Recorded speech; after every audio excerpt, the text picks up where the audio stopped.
Writing historical fiction can be fun, but also challenging, especially when the stories the historical fiction is based on are 3,000 years old. Stay with me in this episode as I examine some of the difficulties of writing 3,000-year-old fiction based on Bible stories.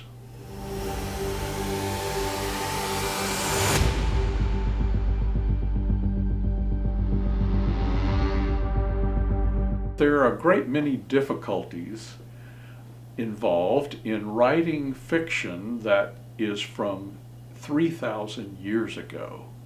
Many people believe that the stories in 1st and 2nd Samuel are just legend, that they're not true at all, and I will, in other videos, I'll talk about why I believe that the stories are true.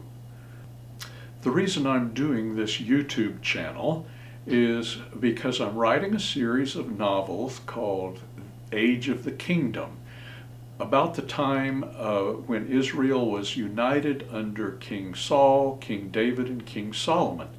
After King Solomon, the nation broke apart into two nations, Israel in the north and Judah in the south, and they were eventually swept away by the empires of the time. Judah was the only one that came back as a nation, but not really a sovereign nation, at least not until 1948. It's natural for me to want to do these stories because I got a bachelor's degree in religion and was in ministry for several years, so I've always loved these stories. I've always loved history. I've always read history and watched documentaries without being required to. I know I'm weird like that. I'm a history nerd, but I've also been a band nerd and an audio-visual nerd and a coding nerd as well as a Bible nerd, so that's just the way it is. I like history. But events that happened 3,000 years ago, a world away, in a very different culture, are sometimes difficult for us to understand. One of the big differences between their culture and ours is how men and women were treated, what their status was in society. Men were in charge of everything. Only men could own property. Only men could inherit property. Only men could head families or governments. Women could not work outside the home or start a business. In fact, women were considered property, and they were under their fathers for part of their lives, and then they were turned over to their husbands for the rest of their lives. And it created real problems if their husband abandoned them, or if their husband died. They had no way to sustain themselves. The book of Ruth has a poignant story that shows us why it was so important for women to be married. Ruth was a Moabite woman who married an Israelite when his family came to Moab to escape a famine in Israel. But Ruth's husband died, as well as her father-in-law.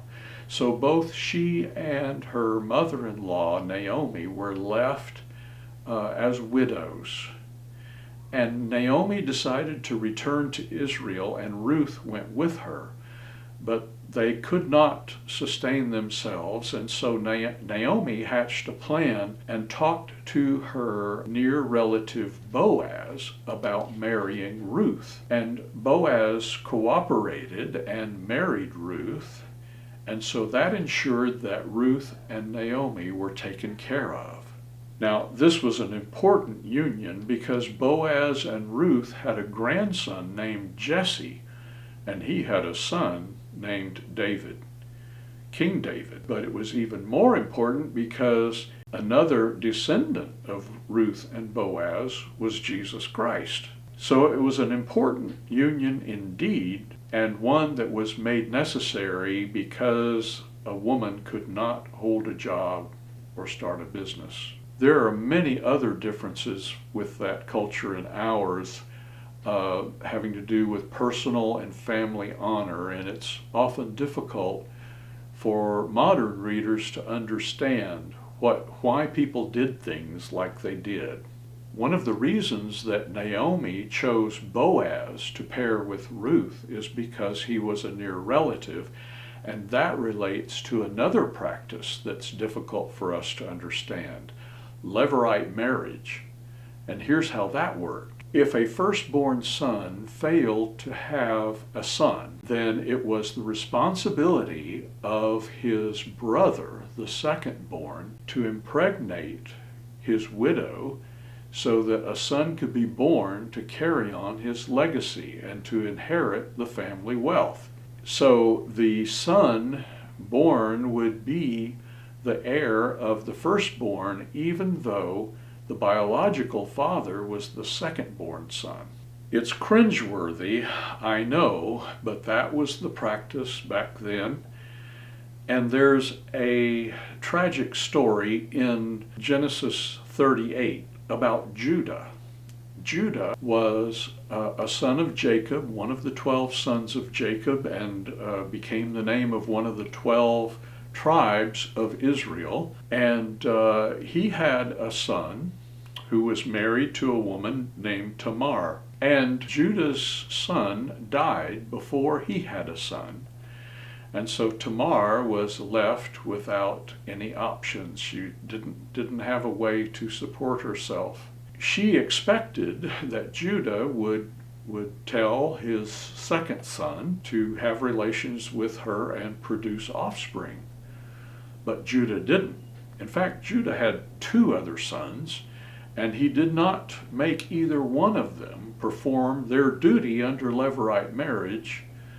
And so she devised a plan of her own to make sure that she would have offspring that could inherit the family wealth. She actually dressed up as a prostitute and placed herself on the road that she knew her father-in-law would travel. And she seduced him and became pregnant. Apparently, Judah didn't recognize her even while he was having sex with her, because later on, when he discovered that she was pregnant, he condemned her until she came forward with evidence that proved that he was the father. In another video, I'm going to deal with another question that people have, and that's polygamy. Why did God allow polygamy in the Old Testament? A lot of the men of the Bible had more than one wife at one time, and it doesn't appear in the Old Testament that it's condemned. So why is that? We're going to look at it in another video. These kinds of things make it difficult to understand the culture back then. Many times it was just unbelievably cruel. And so the stories that are in Quest for a King are not children's stories, even though some of the stories, like David and Goliath, are among the most loved Sunday school stories, but they're often sanitized for children. I have tried in these novels to present the reality of the way things were back then, not sugarcoating them, so that we can get the full context of what was going on and the attitudes and motivations of the characters. Some of the realities are brutal, but the writers of the Bible must have considered them important, or they wouldn't have included them. And so I'm putting them also in my books. One of the central ideas of the Age of the Kingdom series is that the monarchy of Israel was of a different character than that of the nations around them. In fact, the kingdom is really God's kingdom. Well, that's all for this episode. Like this video, subscribe if you'd like to see more things like this, and we'll see you in the next one.